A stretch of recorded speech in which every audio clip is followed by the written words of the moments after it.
नमस्कार साथियों, राजस्थान न्यूज में आपका स्वागत है। चलिए जानते हैं राजस्थान की 15 फटाफट बड़ी खबरें। साथ ही खबरों से अपडेट रहने के लिए चैनल को सब्सक्राइब करने के साथ वीडियो को लाइक करें। प्रधानमंत्री मोदी का बीकानेर में रोड शो, रैलियों में कांग्रेस पर चुन चुन कर वार। प्रधानमंत्री नरेंद्र मोदी ने सोमवार शाम को बीकानेर में बीजेपी उम्मीदवारों के समर्थन में रोड शो किया। मोदी ने केंद्रीय मंत्री और बीकानेर सांसद अर्जुन राम मेघवाल के साथ खुले वाहन में रोड शो किया। सड़क के दोनों ओर मौजूद लोगों ने उत्साह के साथ पीएम मोदी का स्वागत किया। लोग मोदी मोदी के नारे लगाते नजर आए। वहीं पीएम मोदी ने हाथ हिलाते हुए लोगों का अभिनंदन स्वीकार किया। बता दें कि रोड शो जूनागढ़ से शुरू हुआ। इस दौरान रास्ते में सुरक्षा के कड़े इंतजाम थे। इससे पहले पीएम ने सुबह के कई चुनावी रैलियों को संबोधित किया। प्रधानमंत्री मोदी ने सोमवार को पाली और उसके बाद पाली बंगा में चुनावी रैलियों को संबोधित किया और कांग्रेस को चुन चुनकर हमले किए। उन्होंने कहा कि कांग्रेस सरकार के लिए भ्रष्टाचार से बड़ा कुछ नहीं है। कांग्रेस सरकार दलितों के खिलाफ अत्याचार करने वालों को देखकर आंखों पर पट्टी बांध लेती है। राजस्थान में कांग्रेस सरकार ने लोगों को विकास में पीछे धकेल दिया है। कांग्रेस के लिए परिवारवाद ही सब कुछ है। धर्म के नाम पर वोट मांगने वाले राजस्थान चुनाव में फिर बना मुद्दा, प्रियंका का भाजपा पर सियासी निशाना।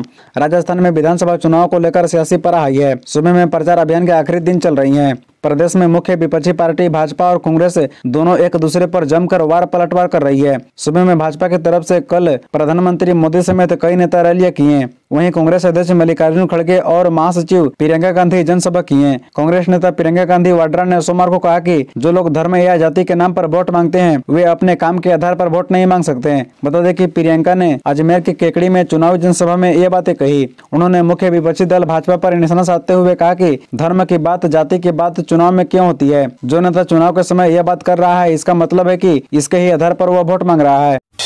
बीजेपी को वोट दिया तो एमपी की तरह पछताओगे, प्रियंका गांधी बोली। ये सिर्फ हिंदुस्तान पाकिस्तान करते हैं।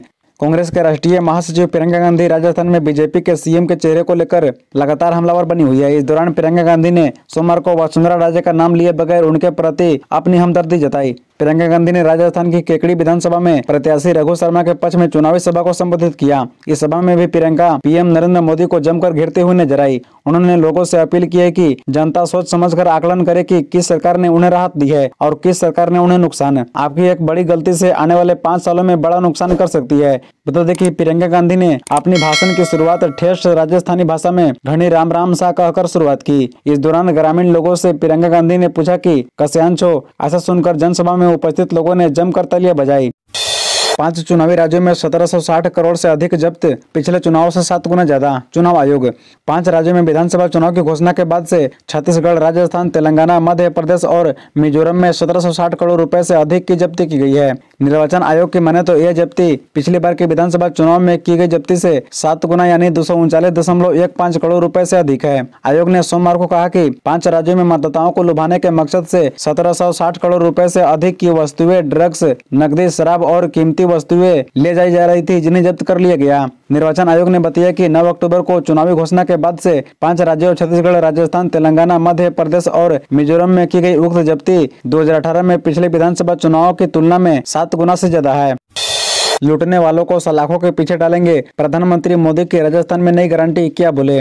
प्रधानमंत्री नरेंद्र मोदी ने सोमवार को राजस्थान के हनुमानगढ़ में एक रैली को संबोधित करते हुए कांग्रेस पर जोरदार हमला बोला। पीएम मोदी ने कहा कि मैं आपको गारंटी देने आया हूं कि जिसने भी गरीबों को लूटा है उसे छोड़ा नहीं जाएगा। यहाँ राजस्थान में भी वह दिन दूर नहीं जब गरीबों को लूटने वाले सलाखों के पीछे होंगे। राजस्थान बीजेपी ने किसान से एमएसपी पर फसल खरीदने का फैसला किया है। भाजपा सरकार बनने पर बोनस भी दिया जाएगा। बीजेपी ने राजस्थान सरकार बनने पर किसानों को प्रधानमंत्री किसान सम्मान निधि के जरिए 12,000 रुपए देने का फैसला भी किया है। बता दें कि पीएम मोदी ने पूर्व की यूपीए सरकार पर हमला बोलते हुए कहा कि शहरों में रेहड़ी, ठेले और पटरी पर काम करने वाले लोग भी स्वाभिमान के साथ जिए। पहले की सरकारों को उनके हित के बारे में सोचने की कुसर्त नहीं थी। हमारी सरकार ने पीएम स्वनिधि योजना के जरिए ऐसे लाखों रेहड़ी पटरी वाले लोगों के जीवन बदला है। उन्होंने कहा कि जिन्हें कोई नहीं पूछता, मोदी उन्हें पूछता और पूजता है। अमित शाह के पास दाग धोने वाली वॉशिंग मशीन, अनूपगढ़ में बोले मल्लिकार्जुन खड़गे। विधानसभा चुनाव के लिए प्रचार अंतिम चरण में है। कांग्रेस के राष्ट्रीय अध्यक्ष मल्लिकार्जुन खड़गे ने श्री गंगानगर जिले के अनूपगढ़ में चुनावी सभा को संबोधित करते हुए केंद्रीय गृह मंत्री अमित शाह पर जमकर निशाना साधा। खड़गे ने कहा कि बीजेपी और अमित शाह के पास दाग धोने वाली वॉशिंग मशीन है। विपरीत भाजपा प्रदेशों में चुनी हुई सरकारों को तोड़ने का काम कर रही है। बीजेपी ने बड़े उद्योगपतियों को मजबूत करने का काम किया। उद्योगपतियों के हाथ में सब कुछ है। बता दें कि खड़गे ने चुनावी सभा को संबोधित करते हुए कहा कि कांग्रेस की सरकार आने पर सभी गारंटी को पूरा करेंगे। कांग्रेस पार्टी दिन रात देश की सेवा में लगी है। राजस्थान में कांग्रेस की सरकार शानदार काम किया है। देश के लिए इंदिरा गांधी और राजीव गांधी ने जान दे दी। बता दें कि उन्होंने कहा कि केंद्र सरकार ईडी सीबीआई का दुरुपयोग कर रही है। विपक्षी पार्टियों के नेताओं को टारगेट किया जा रहा है। मोदी जी हमारे पीछे पड़े हैं। फिर उन्होंने कहा कि भाखड़ा, नांगल बांध एम्स से बड़े बड़े IIT संस्थान कांग्रेस ने देश को दिए। कांग्रेस में जान देने वाले और बीजेपी में जान लेने वाले लोग, अनूपगढ़ में बोले मल्लिकार्जुन खड़गे। राजस्थान विधानसभा चुनाव के लिए मतदान 25 नवंबर को होना है। इससे पहले बीजेपी और कांग्रेस का चुनाव प्रचार जोरों पर है। दोनों ही दल एक दूसरे पर हमला बोलने का एक भी मौका छोड़ते नजर नहीं आ रही हैं। इसी कड़ी में कांग्रेस के राष्ट्रीय अध्यक्ष मल्लिकार्जुन खड़गे भी राजस्थान के अनूपगढ़ में चुनावी जनसभा को संबोधित करते हुए बीजेपी और प्रधानमंत्री नरेंद्र मोदी पर जमकर निशाना साधा। उन्होंने कहा कि हमारे प्रधानमंत्री हर उस क्षेत्र में जा रही हैं जहां चुनाव है। उन्होंने वो सारी चीजें कहना अब बंद कर दिया है जो पहले कहते थे। वो कहते थे कि मैं विदेश से काला धन लाकर आप सभी को 15 लाख दूंगा। वो कहते थे कि मैं हर साल युवाओं को 2 करोड़ नौकरी दूंगा। खड़गे ने कहा कि उनकी सरकार को 10 साल पूरे होने वाले हैं। पीएम मोदी ने कहा था कि किसानों की आय को दुगनी कर देंगे। ये हुआ क्या? साथ ही उन्होंने कहा कि कांग्रेस में जान देने वाले लोग हैं और बीजेपी में जान लेने वाले लोग हैं। इसी कड़ी के साथ उन्होंने कहा कि गृह मंत्री अमित शाह के पास बहुत बड़ी दाग धोने वाली मशीन है। उस मशीन में कलंकित लोग जाते हैं और स्वच्छ होकर बाहर निकलते हैं। बीजेपी के वोट बैंक में हरियाणा वाले दोस्त ने लगा दी सेंध। राजस्थान में जेजेपी का बड़ा दांव। राजस्थान में बीजेपी अकेले चुनाव लड़ रही है। हरियाणा में जेजेपी के साथ गठबंधन है, लेकिन बीजेपी ने राजस्थान में गठबंधन से इनकार कर दिया। ऐसे में जेजेपी ने 20 सीटों पर उम्मीदवार खड़े कर दिए हैं। ये सभी उम्मीदवार कांग्रेस से ज्यादा बीजेपी का नुकसान पहुंचा रही है। फतेहपुर विधानसभा सीट से पूर्व विधायक नंदलाल महरिया बीजेपी उम्मीदवार की जीत में रोड़ा बने हुए हैं, जबकि दांतारामगढ़ से जेजेपी उम्मीदवार रीटा चौधरी ने कांग्रेस के उम्मीदवार वीरेंद्र सिंह के लिए मुश्किलें खड़ी कर दी है। बता दें कि जेजेपी का पूरा फोकस जाट वोट बैंक पर है। ऐसे में सियासी जानकारों का कहना है कि बीजेपी को जेजेपी की अनदेखी करना भारी पड़ सकता है। सियासी जानकारों का कहना यह भी है कि जेजेपी ने जिताऊ और टिकाऊ उम्मीदवारों को टिकट दिया है। सभी अपनी अपनी सीट पर मेहनत भी कर रही हैं, लेकिन 2-3 सीटों को छोड़कर जेजेपी जीतने की स्थिति में नहीं है। अशोक गहलोत का नाम कैसे पड़ा जादूगर? राजस्थान के सीएम ने खुद बताया।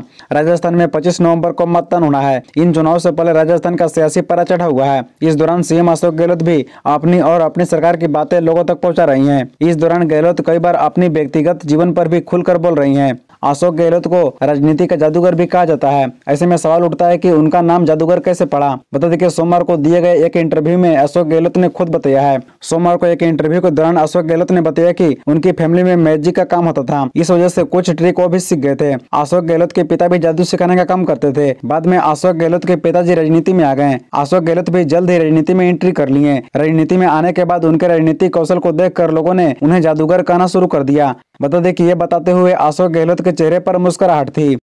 इसी तरह रोजाना खबरों से अपडेट रहने के लिए इस चैनल को सब्सक्राइब कर बेल आइकन को भी प्रेस कर दीजिए। धन्यवाद।